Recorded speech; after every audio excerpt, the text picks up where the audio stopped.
जय भारत, जय हिंद, वंदे मातरम। साथियों, स्वागत है आपका हमारी रोजाना 10 मिनट 50 की सीरीज की इस क्लास में।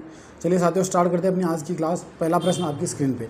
500 से 2500 से कम की जात वाले मनसबदारों को क्या कहा जाता था? तो इनको कहते थे दोस्तों अमीर। फिर नेक्स्ट क्वेश्चन, मुगल नौसेना का सेनापति कौन होता था? तो मुगल नौसेना का सेनापति जो होता था उसको मीर बहर कहा जाता था।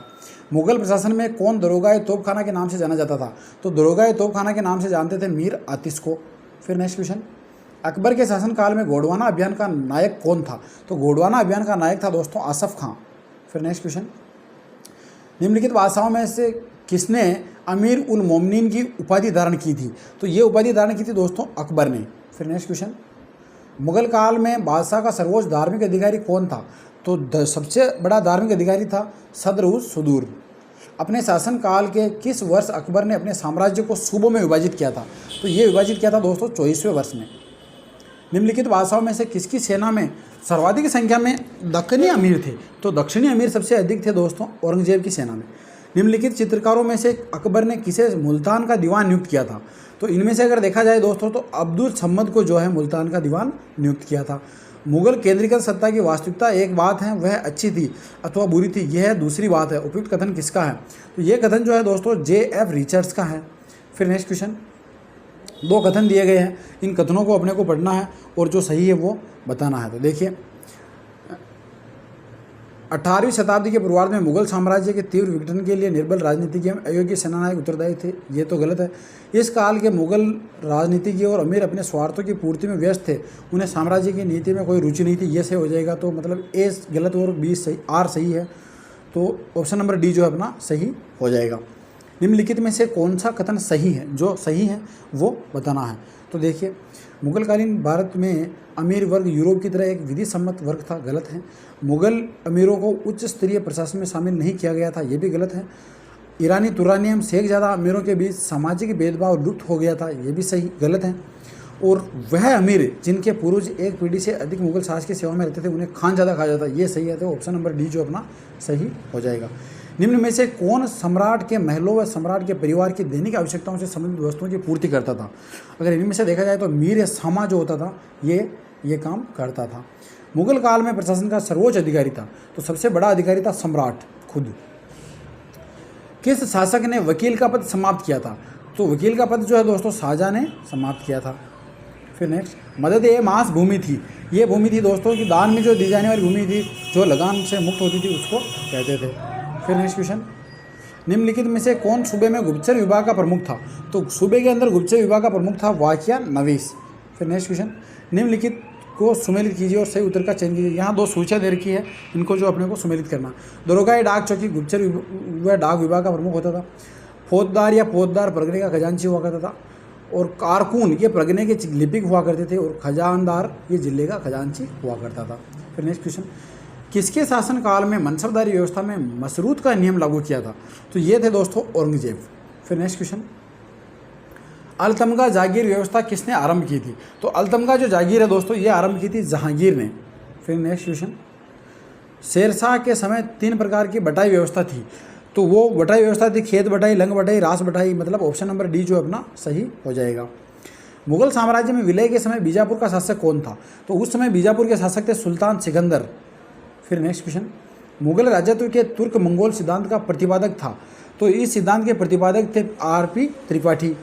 फिर next question, the great firm theory of the decline of the Mughal empire का लेखक है? तो इस पुस्तक के लेखक है Karen Leonard. Option number A सही हो जाएगा। मनसबदारी व्यवस्था में खासा खुराके पिलान इरामास का नियम किसने लागू किया था? तो ये नियम लागू किया था औरंगजेब ने। मराठों का सर्वप्रथम किसने मनसबदारी व्यवस्था में शामिल किया था? तो मराठों को सबसे पहले शामिल किया था दोस्तों अकबर ने। फिर नेक्स्ट क्वेश्चन, किसे पहली बार द्वैध मनसब मिला था? तो सबसे पहले द्वैध मनसब मिला था मिर्जा शाहरुख को। फिर नेक्स्ट क्वेश्चन, मुगल काल में सबसे ज़्यादा हिंदू मनसबदारों की संख्या किसके शासनकाल में थी? तो सबसे अधिक जो हिंदू मनसब थे वो औरंगजेब के काल में थे। अकबर ने अपने शासन के कौन से वर्ष मनसबदारी प्रथा की शुरुआत की थी? तो अकबर ने जो दोस्तों 19वें वर्ष में मनसबदारी व्यवस्था की शुरुआत की थी। किसे मुगल शासकों के काल के दौरान न्यायिक प्रणाली में सर्वोच्च पद पर नियुक्त किया गया था? इनमें से अगर देखा जाए दोस्तों तो काजी उल कुजात का जो पद था ये था। अकबर के शासनकाल में जिस ज़मीन पर हर साल खेती होती थी और उसे कभी खाली छोड़ा नहीं जाता था, उसे कहते थे, तो उस उपजाऊ भूमि को कहते थे पोलज। फिर नेक्स्ट क्वेश्चन, मुगलकालीन भू राजस्व व्यवस्था के अंतर्गत निम्नलिखित में से कौन सा कथन सही नहीं है? जो गलत है वो अपने को बताना है। तो देखिए, अकबर के शासनकाल में 1/3 महसूल शासकीय राजस्व के अंतर्गत आता था, सही है। अकबर के शासनकाल में सिकंदरी गज को मापने की सुनिश्चित इकाई माना गया, ये भी सही है। देसाला व्यवस्था ने किसानों की समस्याओं को अत्यधिक बढ़ा दिया, ये गलत हो जाएगा। तो ऑप्शन नंबर सी जो है अपना सही हो जाएगा। यहाँ 2 सूचियाँ दे रखी है और इन सूचियों को जो है अपने को मिलाना है। जजिया एक धार्मिक करता था जो गैर मुसलमानों से लिया जाता था। ज़कात मुसलमानों से लिया जाता था। खुम्स ये लूट का कर माल हुआ करता था। और शाहरुख बाबर द्वारा चलाया गया सिक्का था। फिर नेक्स्ट क्वेश्चन, रेतवाड़ी व्यवस्था जो ब्रिटिश भारत के कुछ भागों में शुरू की गई थी, कृषि भूमि के कृषकों से राजस्व एकत्रित करने की 2 मुख्य प्रणालियों में से एक थी। यह मूल रूप से द्वारा शुरू की गई थी। तो मतलब ये जो है शेरशाह के द्वारा शुरू की गई थी। फिर नेक्स्ट क्वेश्चन, मुगल काल में मन ए अकबरी क्या थी? तो मन ए अकबरी वजन को मापने की एक इकाई हुआ करती थी। फिर नेक्स्ट क्वेश्चन, मुगल प्रशासन में मीर बहरी किसे कहते थे? तो मीर बहरी कहते थे दोस्तों शाही जहाज़ों के प्रभारी को। फिर नेक्स्ट क्वेश्चन, मध्यकालीन भारत में पाई कास्ट किसे कहा जाता था? तो पाई कास्ट जो दोस्तों उत्तर भारत में भूमिहीन किसानों को कहा जाता था। फिर नेक्स्ट, निम्नलिखित में से कौन सा युग्म सुमेलित नहीं है? अब जो गलत है वो अपने को बताना है। तीर्थ यात्रा कर उन्मूलन 1963 ईस्वी सही है। जजिया कर का उन्मूलन 1964 ईस्वी ये भी सही है। मजहर की उद्घोषणा 1579 ईस्वी सही है। दीन ए इलाही की स्थापना ये 1580 देर का, जो कि गलत है।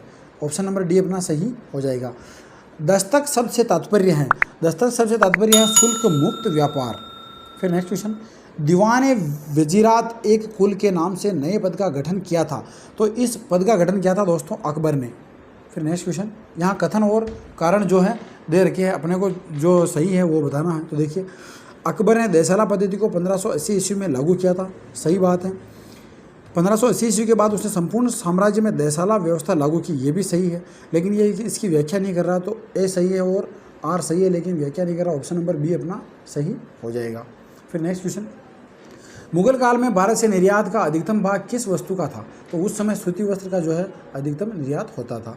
मुगल काल में श्रेष्ठ किस्म की नील का उत्पादन कहाँ होता था? तो सबसे अच्छी किस्म की नील का उत्पादन होता था बयाना, भरतपुर, सरखेज और सेहवान के अंदर। ऑप्शन नंबर ए जो है अपना सही हो जाएगा। फिर नेक्स्ट क्वेश्चन, मुगल काल में जहाज़ निर्माण के केंद्र स्थित थे। तो उस समय जहाज़ निर्माण के केंद्र थे दोस्तों बंगाल, इलाहाबाद, कश्मीर और लाहौर में। तो सभी जो है अपने सही हो जाएंगे। Option number C. फिर नेक्स्ट क्वेश्चन, किन मुगल शासकों में से निम्न मुगल शासकों में से किसने सर्वप्रथम तुलादान को जो हिंदुओं का समारोह था को स्वीकार किया था? अगर देखा जाए तो अकबर ने ये जो है स्वीकार किया था। यहाँ 2 सूचियाँ दे रखी है, इन सूचियों को जो है अपने को मिलाना है। तो देखिए, पट्टा गांव अथवा व्यक्ति विशेष पर भू राजस्व मांग निर्धारण संबंधी प्रपत्र हुआ करता था। कबूलियत ये स्वीकार्यता पत्र था। तहसील ये फसल संग्रह था। और तस्खीश ये राजस्व का आकलन हुआ करता था। भूमि राजस्व व्यवस्था के अंतर्गत किसानों को कबूलियत एवं पट्टा देने की प्रणाली किसने आरंभ की थी? तो ये प्रणाली आरंभ की थी दोस्तों शेरशाह ने। फिर नेक्स्ट, कौन सा शाही आदेश को सूचित करता है? शाही आदेश को कहते थे दोस्तों फरमान। फिर नेक्स्ट, निम्नलिखित मुगल शासकों में सर्वप्रथम किसने राजा की आकृति से युक्त सिक्के चलाए थे? तो राजा की आकृति से युक्त सिक्के चलाए थे जहांगीर ने। फिर नेक्स्ट, निजाम उल मुल्क ने किस स्वतंत्र राज्य की स्थापना की थी? तो इसने स्थापना की थी दोस्तों हैदराबाद राज्य की। तो ये थी दोस्तों अपनी रोजाना 10 मिनट 50 मिनट की सीरीज़ की आज की क्लास। आशा करता हूँ आपको क्लास पसंद आई होगी। अगर क्लास अच्छी लगी हो तो लाइक, शेयर और सब्सक्राइब जरूर करें। धन्यवाद।